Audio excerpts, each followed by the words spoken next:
Olá, boa tarde aos amigos da TV 247. Cá estamos novamente, mais uma live com a nossa queridíssima Tereza Cruvinel. Boa tarde, Tereza, tudo bem? Boa tarde a todos, boa tarde a todas e todos que estão conosco nessa tarde de domingo, porque o tempo não para. O tempo nem as crises. Domingo, 26 de abril de 2020, 17 horas. Soube que hoje teve mais uma manifestação bolsonarista e eu estava vendo as cenas, Tereza, captadas pelo Jorge Marques, jornalista, botando no Twitter. Moro é um traidor da pátria, é um comunista.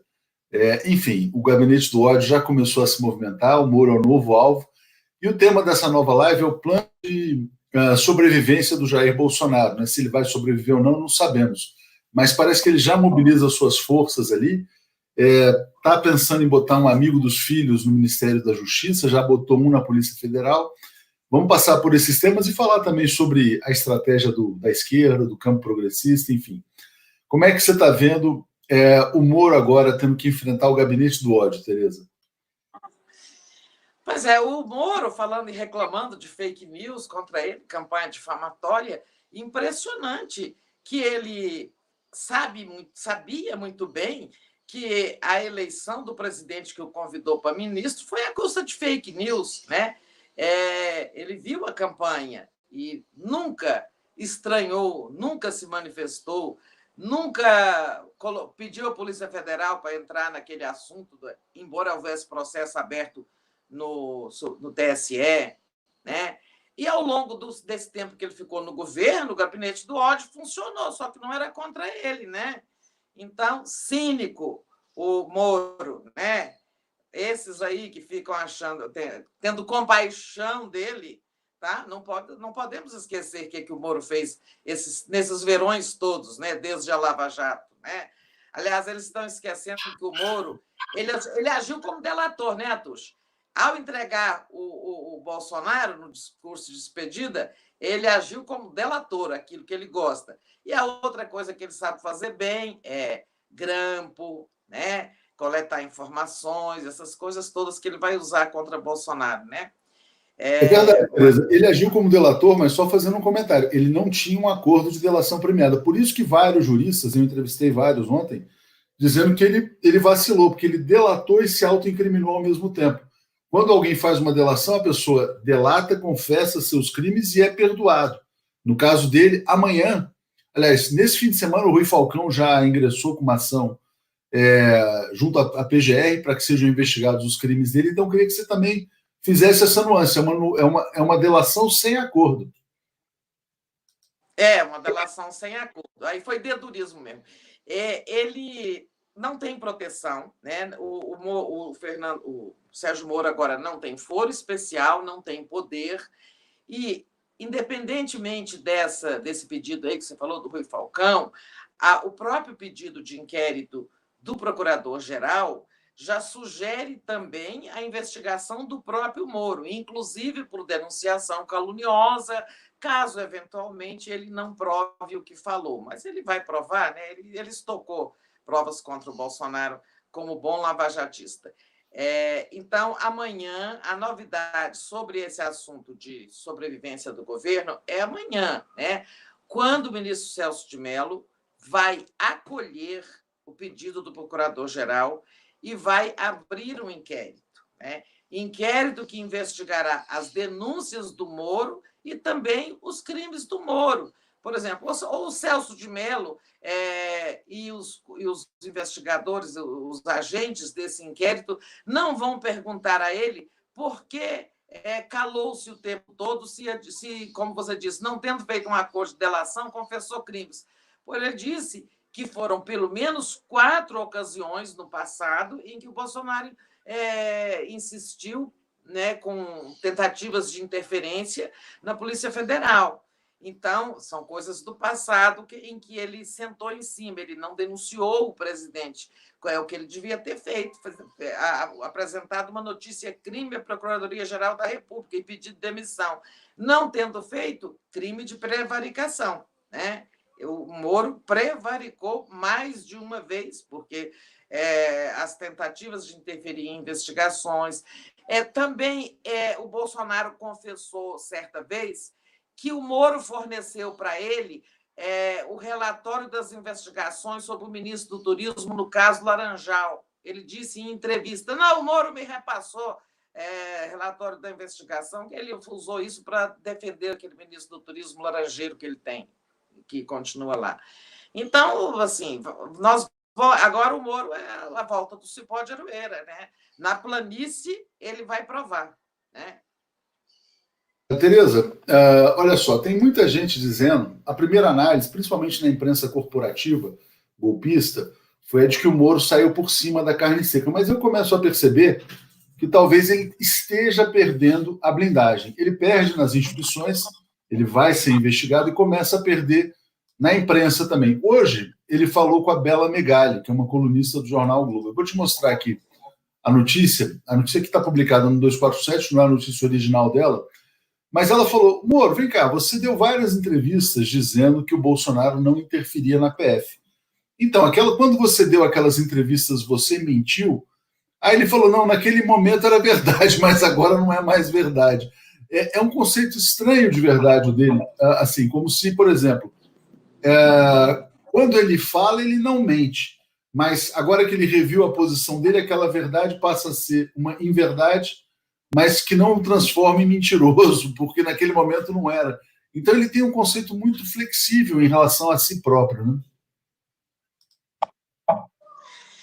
Inclusive, sobre a própria verdade, né? Ele também postou um Twitter hoje em que ele parafraseia o Bolsonaro dizendo: a verdade acima de tudo, fazer o que é certo acima de todos, né? Mas quando fala isso para Bela, que o que ele falou no passado não é mais verdade, mostra que os conceitos, a moral do Moro é elástica, né? Ele tem uma moral elástica. Olha, eu disse aquilo, mas agora, como eu estou do outro lado, aquilo não vale mais. Isso é uma moral elástica, né? Uma moral de oportunidade, né? O que a gente não pode esquecer, ninguém pode esquecer, e eu não acho que o Moro vai ficar blindado, nem mesmo por toda a mídia, é que ele chocou esse ovo de serpente que nos trouxe aqui, né? Ele é responsável pela criação do ramo fascista da sociedade brasileira, que deu em tudo, né? Lava Jato, que deu em golpe contra Dilma, que deu na prisão do Lula, que deu no Bolsonaro, e que, sobretudo, resultou no surgimento dessas facções de ódio, como esses que estavam na Esplanada hoje, como os que estavam na Avenida Paulista, como os que são capazes de buzinar na frente de hospital, como os que falam para morrer os pobres, como os que desfilam com caixão na Avenida Paulista e fazem essas coisas todas absurdas, inacreditáveis no Brasil, né? O Moro chocou isso, né? Então, não é porque agora deu uns tiros no Bolsonaro que deve se esquecer o que ele fez, né? Desculpa, estava com o áudio fechado. Tereza, eu vou mostrar mais uma notícia agora também. Ele também falou com o Fausto Macedo, que é um jornalista que cobriu muito de perto a Lava Jato, e o Fausto perguntou: Moro, como é que é esse negócio da pensão aí? Ele falou: não era uma pensão. Ele propôs uma lei para que ele tivesse uma pensão por ter renunciado a 22 anos de magistratura. Bom, aí o Rodrigo Viana falou assim: poxa, o Moro se acha um ser especial, porque ele queria uma lei só para ele, né? Uma lei que desse uma... Se é que é isso, né? Se é que ele está falando a verdade agora, porque a gente não sabe se ele ganhou alguma pensão ou não. O Nassif levantou a suspeita de que ele possa ter recebido algum dinheiro, algum contrato para ser ministro a título de pensão futura, mas agora ele está dizendo o seguinte: como o Bolsonaro não entregou a pensão e eles estão numa espécie de guerra fria, né, um ameaçando o outro, ele falou o seguinte: não, era só um pedido de uma lei, mas como é que alguém pode fazer uma lei para atender a uma pessoa? Né? Você sabia? Não, acho que você nem sabia dessa notícia, ela acabou de subir aqui agora, mas a frase dele realmente é chocante. Eu vou ler aqui o que ele falou para o Fausto Macedo. Aqui, ó. A concessão dependeria de uma lei nova e teve presente o fato da perda de 22 anos de contribuição previdenciária durante o exercício da magistratura. Você, Tereza? Eu acho que o Bolsonaro, prometido para ele, uma lei no sentido de somar o tempo de magistratura com a contribuição comum ao regime geral, para ele ter uma pensão especial. Acho que pode ter sido isso. Se também recebeu, não vamos saber, né? Mas uma lei seria nesse sentido, né, de garantir uma pensão para a viúva, coisa acontecesse, ou sei lá, até por decreto o presidente pode fazer isso, poderia fazer isso, se acontecesse alguma coisa com ele. O certo é que, assim, se era para ter uma lei para beneficiar uma aposentadoria especial para ele, o projeto nunca foi apresentado. E como nada aconteceu com ele, nunca foi preciso a proposição de uma pensão especial para a viúva, né, para os filhos e tal. Mas isso apenas diminui ainda mais a estatura do Moro, né? Você está me ouvindo? Eu não estou te vendo. Não, eu estou te ouvindo bem, é porque às vezes eu corto só para você. Quando você está falando, eu estou cortando só para você, para não ficar só nós dois. Então eu te escuto perfeitamente, todo mundo te escuta e te vê. Então eu estou aqui desse lado, eu não sabia que você. Existem muitas saídas. Por exemplo, quando morreu Sérgio Vieira de Mello, um diplomata, ele não era casado com a namorada com quem ele estava e tal e tal. Um decreto garantiu uma pensão especial de viúva de diplomata para ela. Eu acho que o Moro queria alguma coisa assim, desse gênero, sabe? Estou dando um exemplo aqui, assim, até uma péssima comparação, né? O Sérgio Vieira de Mello e o Sérgio Moro, Porque não são personagens. Assim. Não são personagens comparáveis. A sua conexão está oscilando um pouco, Tereza. Eu não sei se você está perto aí do roteador. Eu vou trazer aqui alguns comentários e já volto com você aqui. Espera aí só um minutinho. Então vamos lá. Eugênio Drummond fala assim, ó. Rochefoucauld, século XVII, fala da nossa classe média. Nada é mais insuportável para o nosso orgulho do que a constatação do fato de reprovarmos algo que aprovamos anteriormente. Isa Castro, um cara que transforma convicção em prova, seu conceito de verdade vai além de ser relativa. É oportunista mesmo, é ilegal, imoral e não ilegítima. Agora, Tereza, o que eu queria avaliar com você é o seguinte: quem está ganhando esse embate, o Moro ou o Bolsonaro? Que vão sair as próximas pesquisas ainda. O Bolsonaro tinha 33%, foi para 36%, agora ele perde o Moro, a base dele está se dividindo. E algumas pessoas estão imaginando o Bolsonaro vai cair para 10%, para 15%, para 20%. Né? Ou será que ele vai conseguir superar essa demissão do Moro, que ele queria fazer há muito tempo, na verdade? Bom, as pesquisas dirão, mas pelas redes sociais a gente está vendo isso mesmo. Você acabou de se referir a uma divisão, né, do bolsão radical do bolsonarismo, que a gente sempre soube que uma parte dele já existia antes do Bolsonaro ser candidato e ser presidente, que era o bolsão de extrema-direita morista, né, lavajatista. E uma parte dessa facção aí vai se descolar do Bolsonaro e ficar com o Moro. Eu acho que isso vai acontecer e vai se refletir na aprovação, na popularidade e tal do Bolsonaro. Né? Sem dúvida, um naco ele perdeu. Né? Agora, que tamanho da fatia a gente não sabe avaliar, só por redes sociais é muito precário. Mas as redes mostram que, né, foi, digamos, uma lasca e houve um fragmento aí que foi detonado pela saída do Moro. Né? Que tamanho terá, nós não sabemos avaliar. Né? A gente não tem condições. As redes são um instrumento precário de aferição. Vamos ver com as pesquisas. Agora, isso é menos relevante. O importante é que o seguinte: o governo ficou moribundo, né? O sistema político, independentemente que não tem rua, não tem população, tem rede social, tem pesquisa, tudo isso aí é abstrato diante de uma coisa, de uma situação concreta que haveria se não fosse a pandemia, que era gente na rua, movimento por impeachment e tal. Mas, mesmo nas condições extremamente difíceis que nós estamos vivendo, com a pandemia, a situação econômica e agora a situação política, o sistema jurídico-político está obrigado a lidar com o problema Bolsonaro. Né? Ele já estava, digamos, diante desta cobrança da realidade, como deixar o país entregue a um presidente com a falta de condições de governar do Bolsonaro, né, que estava arrastando o país para o buraco em todas as frentes, na política externa, na política econômica e, finalmente, tentando arrastar o Brasil para o buraco de uma tragédia sanitária de grandes proporções, né, para a qual ele já contribuiu. Ele contribuiu muito para esse relaxamento do isolamento social, que está agravando, né, a pandemia. Hoje nós estamos aí com 60 mil casos, mais de 4 mil mortes, e isso teve a mão do Bolsonaro, ele contribuiu muito.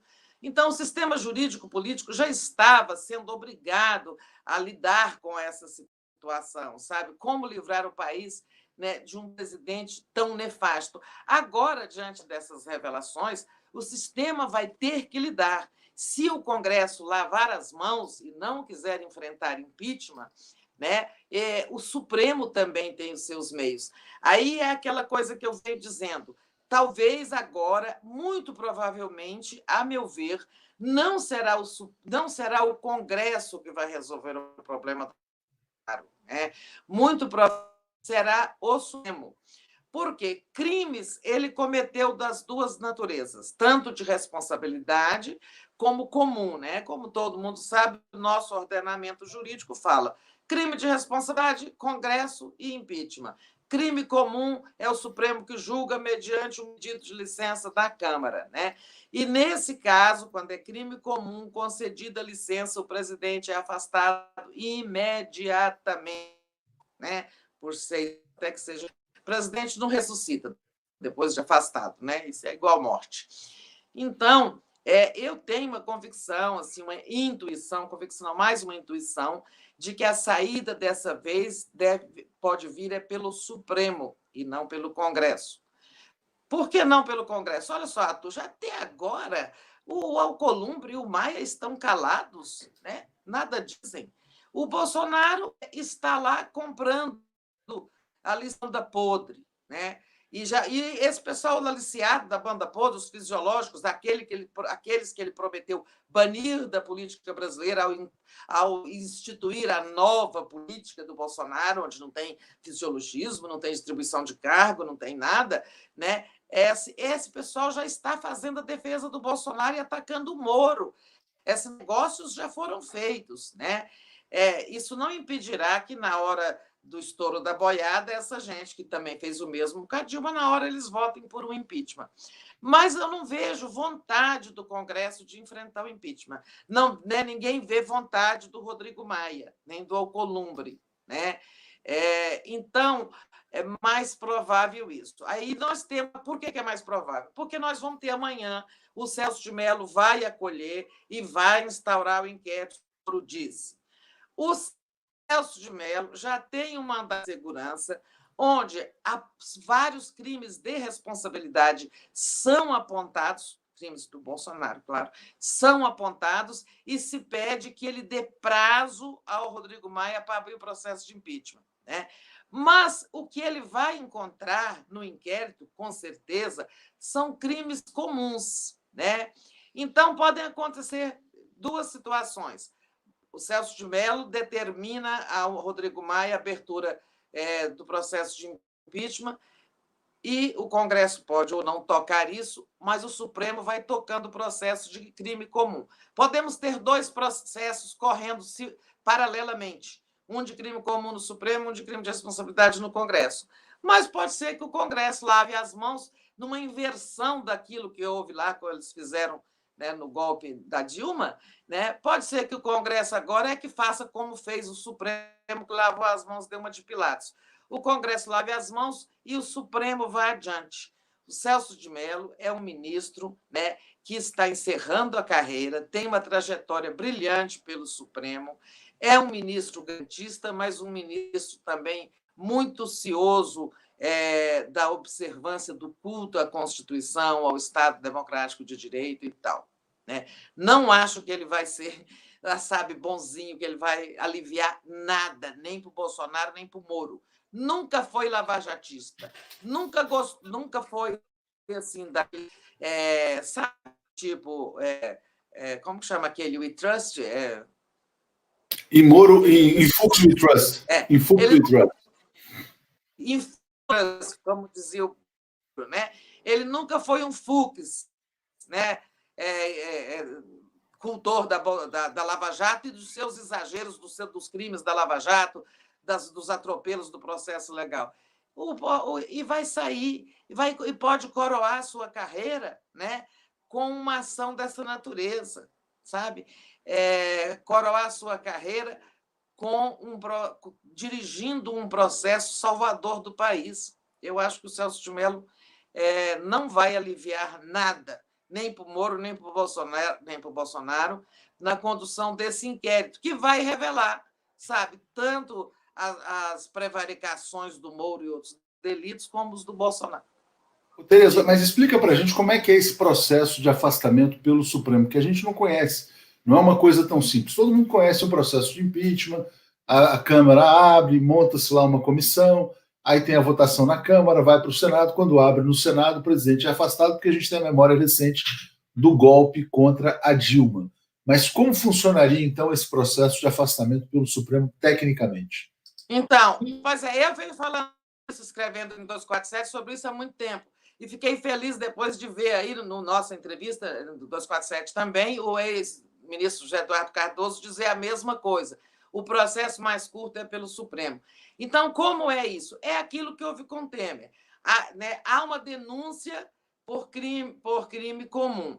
No caso, a denúncia já foi feita, o pedido de inquérito do procurador-geral, né?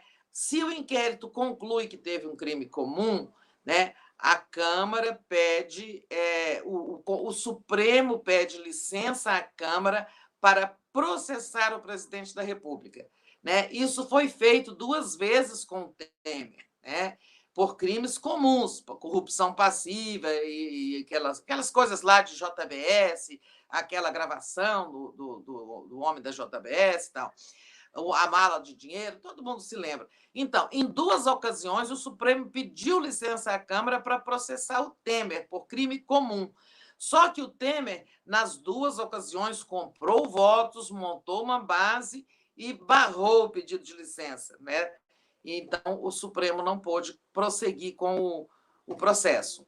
Agora, se a Câmara concede a licença, diz a Constituição, artigo 84, que, nesse caso, o presidente é afastado imediatamente para que o Supremo toque o processo, né? E aí, se no final ele é condenado, perde o cargo. Se ele é absolvido, volta para o cargo, né?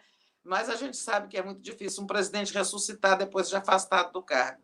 Então, essa que é a vantagem do processo de crime comum sobre o impeachment, porque no impeachment só a Câmara vai levar 3, 4 meses com o presidente no cargo, fazendo mal ao Brasil, né? Aprofundando a danação do país, né? E só depois, quando o Supremo começa o julgamento, quando o Senado começa o julgamento, é que o presidente é afastado provisoriamente, até que depois, sendo condenado, perde o cargo, como aconteceu com a Dilma, né? A Dilma ficou no cargo desde a abertura do processo de impeachment 6 meses, né? Agora vocês imaginam o Bolsonaro, né, com uma espada dessa sobre a cabeça, tanta loucura que ele vai fazer, né? Mas o Celso de Mello, ele tem também uma prerrogativa lá, uma coisa muito importante, uma coincidência muito boa lá, é que ele é relator do mandato de segurança dos 2 advogados e ele é relator do inquérito sobre o que disse o Moro. Ele vai juntar essas 2 pontas. E no mandato de segurança, inclusive, um dos pedidos é que o presidente tenha seus poderes limitados, que ele apresente logo o seu exame de coronavírus, que ele apresente, cadê aquele dossiê dizendo que havia um golpe do Maia, não sei, de governadores, que ele proíba manifestações como a de hoje, onde existam faixas com dizeres contra a democracia, né?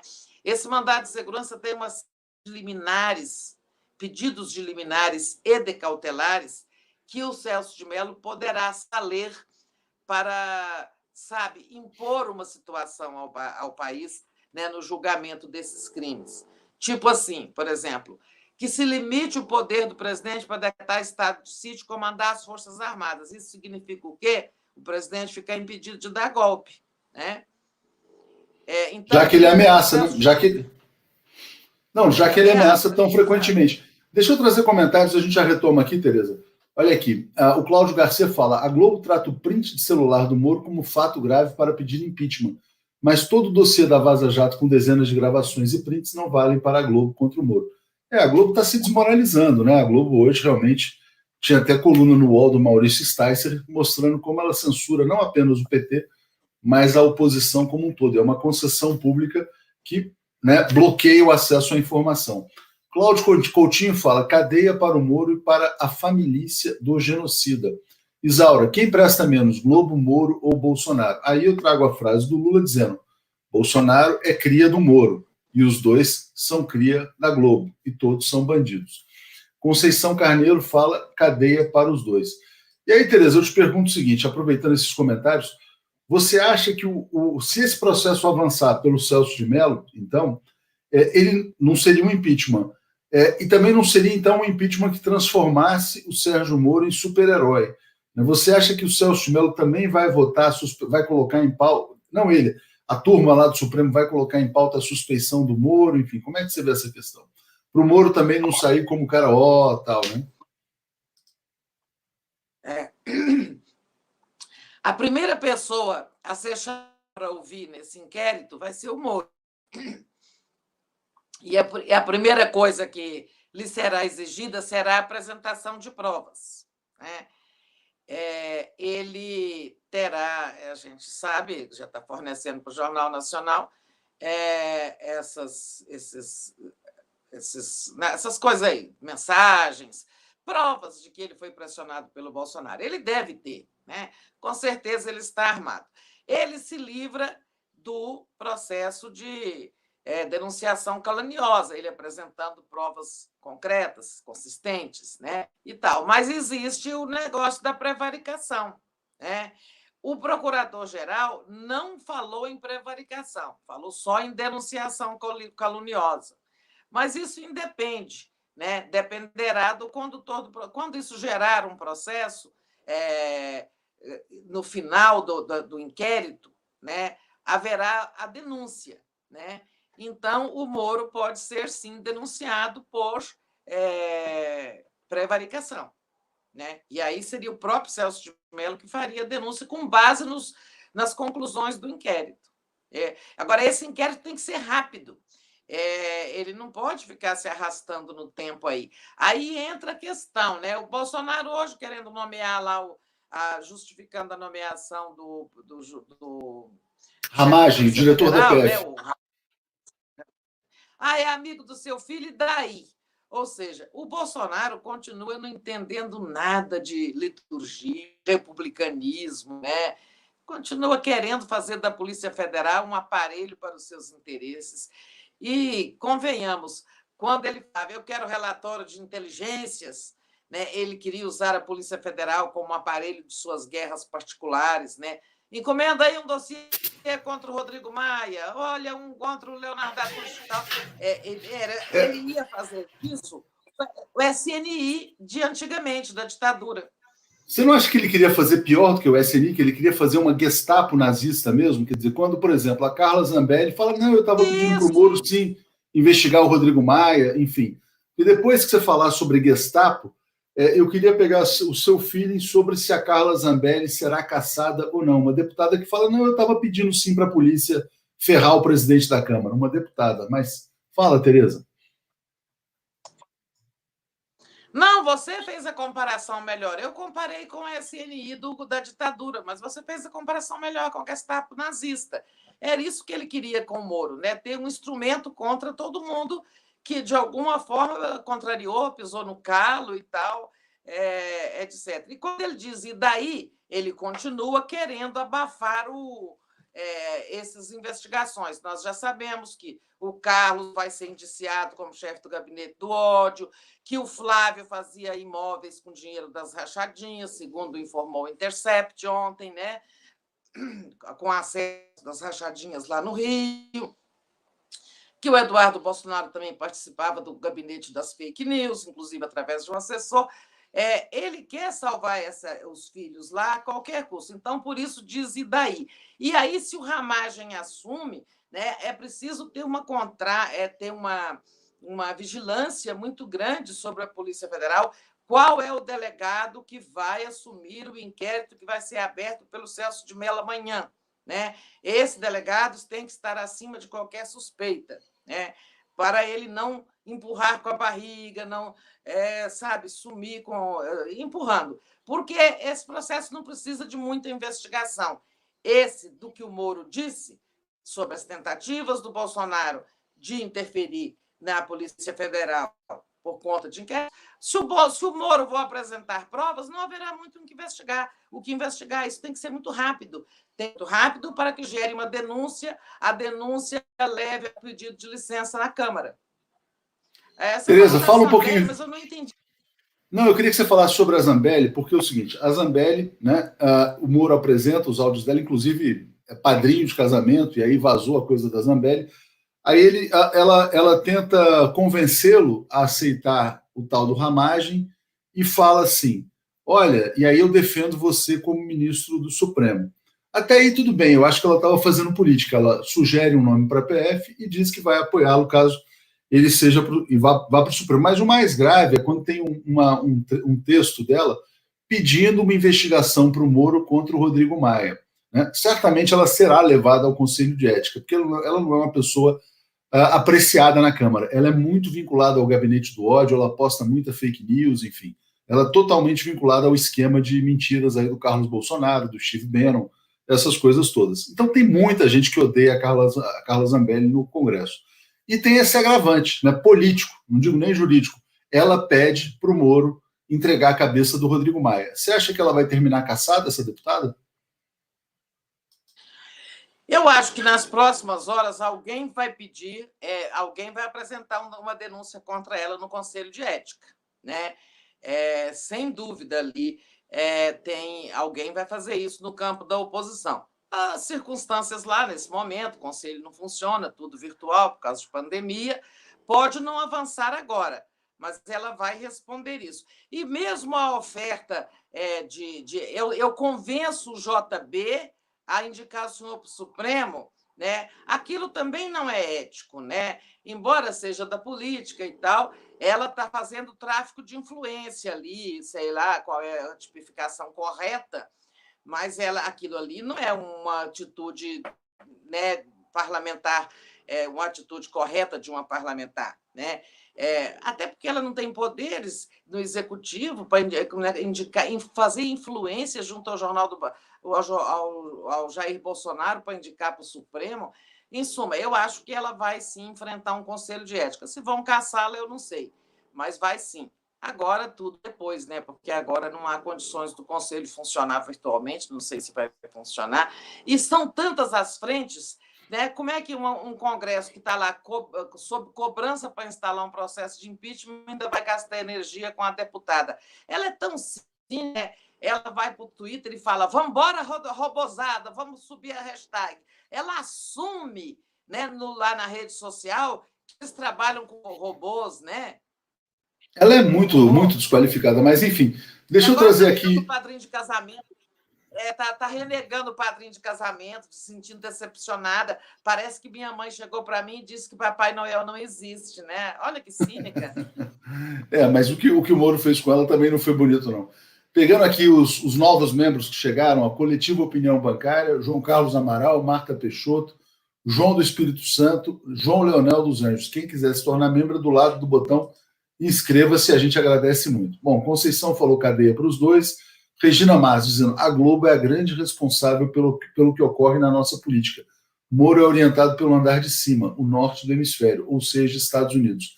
Não tenham dúvidas, ele foi aos Estados Unidos diversas vezes durante a Lava Jato. Por que seria? Né? Jeff, assim, Léo, chame para entrevistar o Eduardo Costa Pinto, da Federal do Rio, para falar sobre o fator militar. Super importante. Obrigado, Jeff. Sobre a questão do Moro, né, hoje ele estava nessa coisa de traidor do Brasil, pelos bolsonaristas. Eu falei, olha, os bolsonaristas estão chamando de traidor do Brasil, mas não pelo motivo correto. O motivo correto é o seguinte: ele quebrou todas as empresas brasileiras de engenharia, desempregou milhões de pessoas, não foram milhares, não, foram milhões, porque quando ele quebra uma empresa como Odebrecht, Mendes Júnior, Camargo, o efeito em cadeia é fenomenal, né? Dramático. Fora isso, mais do que quebrar as empresas, ele foi o responsável por intoxicar a sociedade brasileira com o veneno do ódio. Quando a sociedade é intoxicada, a gente vê esses malucos aí nas ruas saindo, quebrando isolamento, falando as coisas mais estúpidas, né? Então, na verdade, quando a gente fala assim, o Bolsonaro é responsável pelas mortes, quem tirou esses loucos do armário foi o Moro, com um discurso de ódio gerado a partir da operação que ele conduziu. Então, olha, ele é o cara que mais destruiu riqueza na história do Brasil e que vai ser, e que libertou, vamos dizer assim, esse monstro do fascismo também. Agora, Tereza, você traçou um cenário da queda do Bolsonaro a partir desse processo no Supremo. Eu queria debater com você, hipoteticamente, um cenário de permanência do Bolsonaro, caso não haja esse processo, enfim, porque ele tem uma certa base social. Eu queria te pedir para avaliar o discurso dele na sexta-feira, quando ele reúne os ministros lá e fala, se você acha que ele conseguiu se vitimizar em relação ao Moro. Quando ele fala assim, eu abri meu coração para o Moro não abriu o coração dele para mim. Olha, eu sou um cara muito humilde, ele para mim era um herói. Eu fui na lanchonete, dei a mão para ele, ele não deu a mão para mim. Né? Ele é egoísta, ele só pensa nele, ele é um político, ele é um traidor. Hoje ele falou que ele é um mentiroso. Né? O Bolsonaro, ele sabe ser opressor e vítima ao mesmo tempo. Ele gosta de ser opressor contra os inimigos, né? Quer matar todo mundo fazendo arminha, mas ele adora se vitimizar. Por exemplo, eu me sacrifiquei pelo Brasil com uma facada. O Moro tem uma biografia, eu tenho um país para cuidar. Você acha que... Olha, eu vi bolsominions que continuam bolsominions e passam a ver o Moro como esse ególatra, na verdade. Então eu queria te perguntar sobre a eficácia do discurso dele.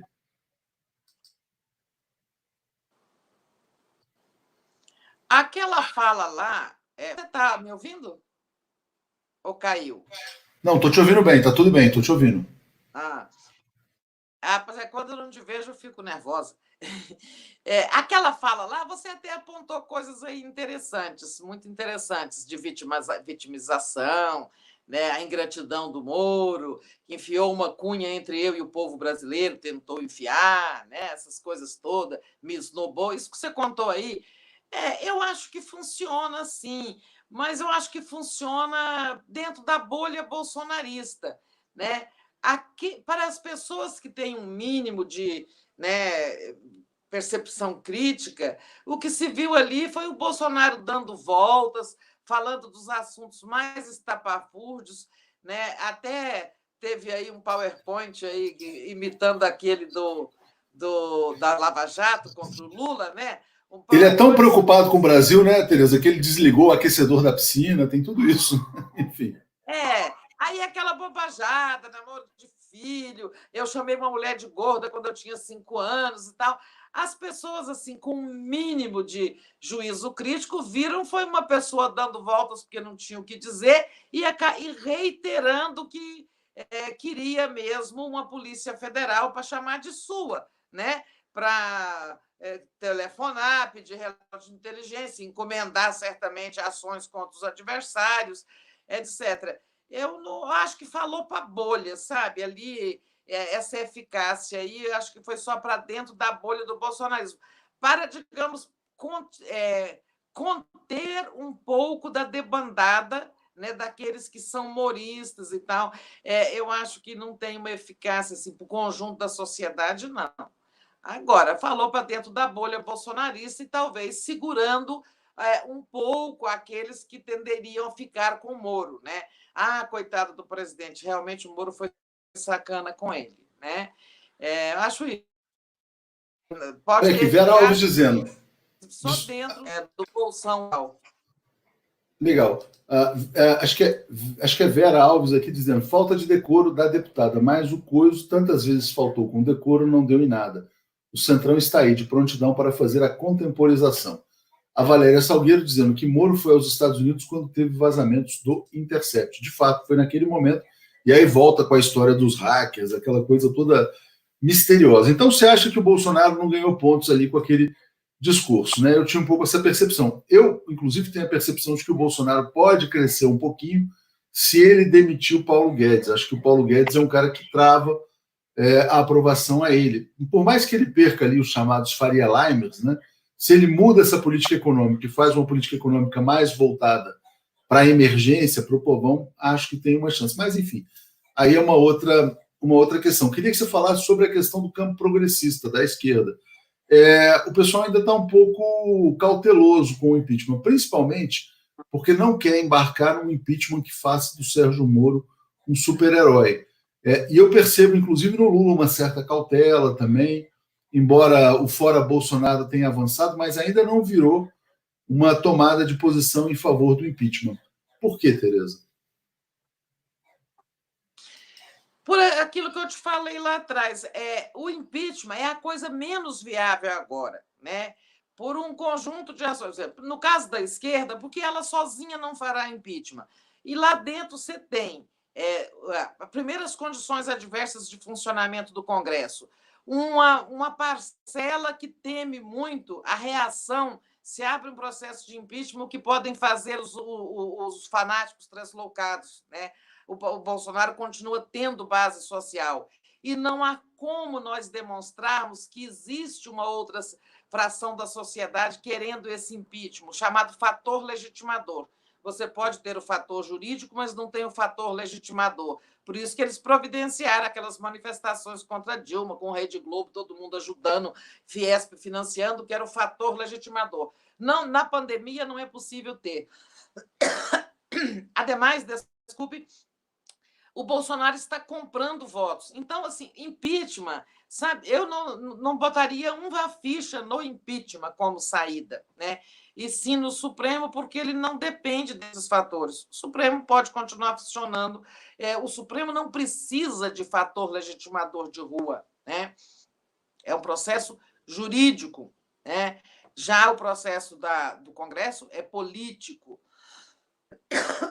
É preciso saber, por exemplo, se o Bolsonaro teria votos para barrar um pedido de licença para ser processado por crime comum. Eu acho que não teria, entendeu? Ali haveria o estouro da boiada e esse licença passava. Ele não tem a tecnologia de cooptação do Temer, né? Temer é uma raposa velha, sabe? Aí gastou 7 bilhões em emendas e montou um número lá suficiente que impediu a concessão da licença. O Bolsonaro não conseguirá isso, né? Eu acho que não, né? Esqueci o que você me perguntou exatamente. Sim, por que a esquerda não está embarcando com força no impeachment? Porque o impeachment não é uma coisa que está ainda se mostrando viável. E não tem nada pior do que, já pensou o Lula ficar por aí falando sozinho em impeachment e não acontecer?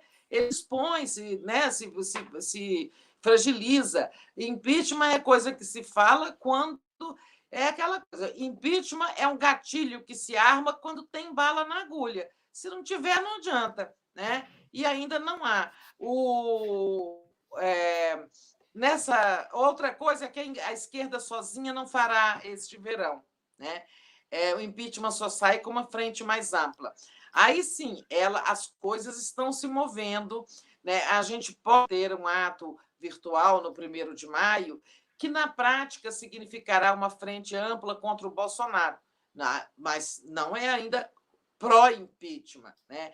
Por quê? Porque estão convidados para esse ato do 1º de maio todas as centrais, todas as frentes, as 2 frentes de luta, os partidos de esquerda e personalidades de outros partidos, o Dória, o Witzel, os governadores, né? Vai ser uma live aí de horas, esse 1º de maio virtual, mas a participação, os atores que dele vão participar, se é como as centrais estão informando, eu li um relatório da CUT informando como é que a coisa está sendo planejada, esse 1º de maio será o ensaio de uma frente ampla contra o Bolsonaro. As coisas melhoram, né? Agora, neste momento, né, eu acho que quem tem bala na agulha é o Supremo e não o Congresso, né? Por isso a esquerda está... ela vem avançando, o PT avançou ali, abraçando fora Bolsonaro, mas não dá ainda para abraçar um impeachment que não tem condições reais de ser executado, né? Eu também, Tereza. Eu também vi também uma certa cautela no seguinte sentido, de não fazer um impeachment que vá colocar o Moro como o herói desse processo, né? Porque eu acho que é uma coisa importante também, lembrando que o Moro tem responsabilidade na ascensão do fascismo aqui no Brasil. Bom, o Romero fala assim, lembrar que ele também falou da fraude nas eleições, é outra acusação que ele fez totalmente leviana, sem provas. Bolsonaro, no caso. Também. Exatamente. O Edmar Silva fala, boa tarde, o Zé Fernandes, do Portal do José, poderia ser convidado para uma live. Abraço, obrigado. O Afonso Nascimento, meias verdades das duas partes, o desejo de aposentadoria no STF, de outro, o tráfico de influência em duplo sentido. Exatamente, teve meias verdades em ambos os casos. Agora, Tereza, eu queria trazer um tema, porque é o seguinte, hoje o pessoal do PT passou o dia, à tarde, nas redes sociais, repercutindo essa coluna do Maurício Sticer, de que a Globo censura o PT. Né? A Globo, quando vai fazer qualquer reportagem política, vamos imaginar, quando era no governo Lula, no governo Dilma, chamavam uma pessoa do governo e uma pessoa da oposição. Aí eles sempre chamavam o Álvaro Dias, chamavam o Demóstenes, aqueles que eram os heróis limpinhos, né, da oposição no Brasil. Bom, agora a Globo chama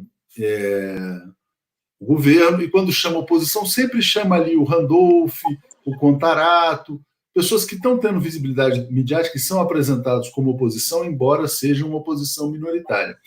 Aí o PT passou a tarde toda dizendo a Globo censura o PT, etc. e tal. Bom, hoje, por acaso, a gente teve um debate aqui no Bom Dia 247, estava o Florestan e o Rodrigo Viana, e o Rodrigo Viana lembrou, poxa, curiosamente, o PT salvou tanto a Globo quanto o SBT, que o Silvio Santos quebrou, quando quebrou o Banco Pan-Americano, poderia ter perdido todos os bens, e a Globo quebrou no governo Fernando Henrique, pouco antes do Lula assumir. Como é que você vê esse discurso do PT em relação à Globo, essa relação PT-Globo? Né? É óbvio que a Globo é uma concessão pública, ela deveria ser mais democrática. Mas essa coisa do PT está sempre assim, não, a Globo está nos censurando, a Globo deveria nos dar espaço, ou deveria simplesmente, a saída seria simplesmente ignorar o que a Globo faz ou deixa de fazer? Como é que você vê essa questão, Globo?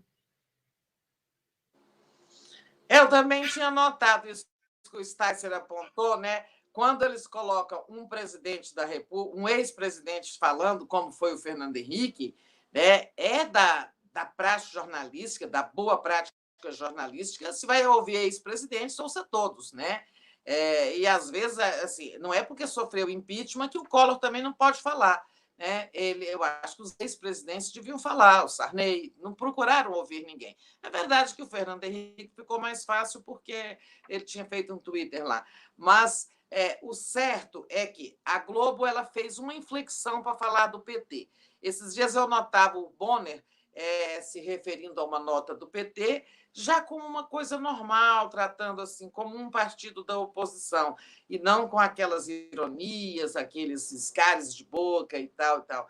Eu acho que a Globo, eu vinha achando que a Globo estava começando a se normalizar no sentido de restaurar um cânone jornalístico melhor em relação a Lula e o PT, de vez em quando saiu uma matéria, mas acho que não, continua existindo aí essa guerra fria, né? Entre o PT, o Lula e a TV e a emissora, por tudo o que aconteceu, né? Por tudo que foi feito, por todo o engajamento das organizações Globo com a Lava Jato contra o Lula e por toda a atuação a favor do impeachment, influindo muito na convocação de manifestações, também em 2013. Essa relação aí não vai se normalizar, mesmo estando hoje o PT, o Lula e a Globo do mesmo lado na frente contra o Bolsonaro, né? Eu não sei se foi isso que você perguntou. Não, foi isso sim, mas eu queria também que você falasse sobre a relação PT-Globo, porque o PT parece que está cobrando da Globo, né, um tratamento democrático. Eu acho que é correto também. Mas o PT sempre faz autocrítica por não ter feito regulação da mídia, etc. e tal. Você foi uma figura importante nas políticas públicas de comunicação, por ter criado a IBC. Você não acha que a esquerda deveria também simplesmente esquecer a Globo e dizer, olha, tratar como moribunda, ou tem que cobrar da concessão pública que ela adote um comportamento democrático e, se não adotar, propor logo a cassação dela no Congresso? Fazer um gesto político, enfim. Quando a gente fala que, sabe, a remoção do Bolsonaro exigirá uma frente ampla, né, uma coalizão de muitos setores da sociedade, isso significa no campo da política, os partidos, no campo da sociedade, no campo jurídico, a Procuradoria-Geral da República, a UAB e tal, tal. Isso e no campo da sociedade civil, né, as instituições da sociedade, isso inclui também a TV Globo. Eu acho difícil que essa frente seja construída enquanto se estiver gastando energia nesse acerto de contas, sabe? É claro que é importante cobrar pontualmente que a TV Globo restaure os cânones do jornalismo violados em relação a Lula e o PT, né?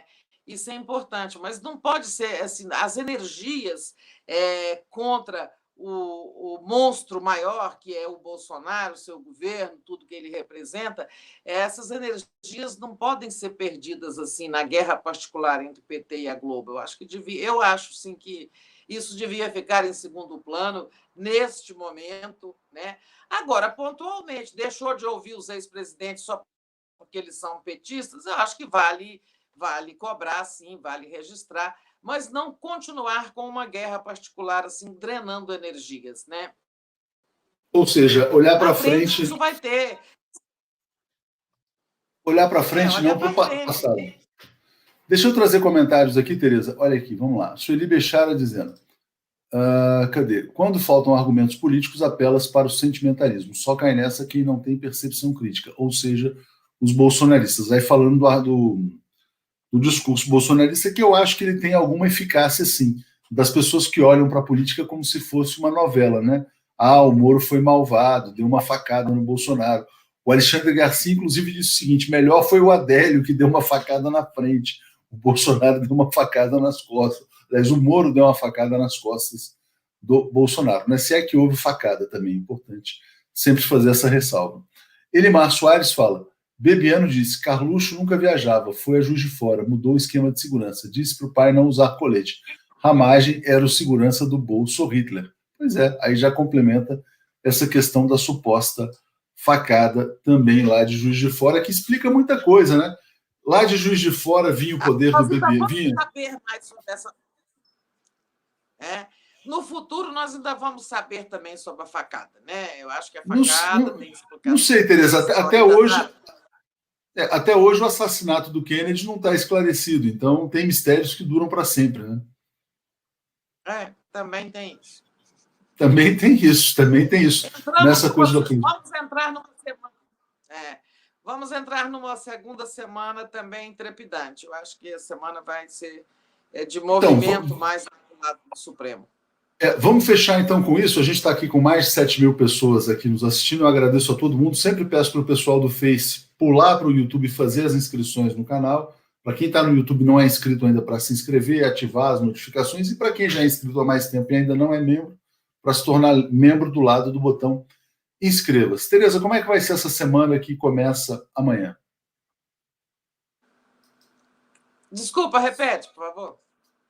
Como é que vai ser essa semana que começa agora amanhã? E lembrando o seguinte, o Bolsonaro ia nomear, só para trazer mais uma notícia, né? Ele ia nomear o amigo dos filhos, ministro da Justiça, recuou. Talvez tenha recebido um veto militar, dizendo: esse cara aí não dá. Não sei qual foi o bastidor, mas ele vai ter que encontrar o ministro da Justiça nessa semana, né? Provavelmente. Enfim. Passo para você, Tereza. Ele vai efetivar o Ramagem como chefe da Polícia Federal, né? Acho que isso ele vai fazer. E daí, como dirá ele, amigo dos meus filhos, e daí há uma pressão, inclusive lá da área militar palaciana, para que o ministro da Justiça seja um nome técnico, mas ele continua insistindo em gente da cozinha, como o procurador, como o advogado-geral da União, ou o ministro lá da Secretaria-Geral, Jorge Oliveira. E um nome técnico, os ministros militares lá acham que ele precisava dar uma demonstração com um nome técnico de que não está querendo manipular a Polícia Federal. Mas, bom, ele já nomeando o Ramagem, isso já está escancarado, que ele quer, sim, ele continua querendo. Ele não entendeu a natureza de polícia judiciária que a Polícia Federal Tem, né? Então, tem essas iniciativas do Bolsonaro. O Moro, eu acho que vai falar muito essa semana, sabe? O Moro tem, sim, um ego grande, está ferido, né? Ele deve vazar coisas, falar. Acho que o Moro vai passar a semana aí surfando a onda da sua vitimologia agora. E aí não sabemos o que ele vai soltar por aí, mas o Moro vai fazer espuma, né? E nós vamos ter lá no Supremo a gente tem vários movimentos aí nessa área de Supremo, Polícia Federal. O andamento do processo das fake news, o andamento do processo sobre o domingo do golpe, o ato golpista, são os 2 inquéritos, né, que estão na Polícia Federal. Esses do Alexandre de Moraes, eles estão andando. Vamos ter o Celso de Mello anunciando a instauração do inquérito sobre o que o Moro disse, né? E talvez, muito rapidamente, em breve, o Moro já estará sendo chamado. Eu acho que esse inquérito vai ser, assim, ele vai ser presidido pelo Celso de Mello, mas conduzido por um delegado. Isso pode demorar por causa da crise na Polícia Federal. Mas, em seguida, teremos o Moro dando explicações ao Supremo, né? Um dia que o Lula viveu para ver. O Lula viveu para ver o Moro reconhecer que ele e Dilma não tentavam fazer interferências indevidas na Polícia Federal, e está vivendo para ver o Moro virar réu, porque ele pode sim virar réu por prevaricação. Legal, bem lembrado. E amanhã, além de fazer o Bom Dia de Manhã, eu vou entrevistar o Rui Falcão às 10 horas. O Rui Falcão é quem entrou com a ação na PGR a respeito disso. Tereza, eu queria te agradecer muito por estar aqui dedicando o seu tempo à nossa comunidade nesse domingão. Estamos chegando ao fim aqui, 26 de abril. Agradeço muito a todo mundo que nos assistiu. E tem programação hoje, tem Boa Noite, tem muita coisa pela frente, também ao vivo aqui na TV 247. Não, foi ótimo estar com você e com toda a nossa comunidade nesse domingo, esquentando para uma semana que vai precisar da nossa atenção. Bom resto de domingo a todos, todas e todos, e a você, Atush. Valeu, Tereza. Boa noite a você, boa noite para todo mundo. Beijão. Tchau, tchau.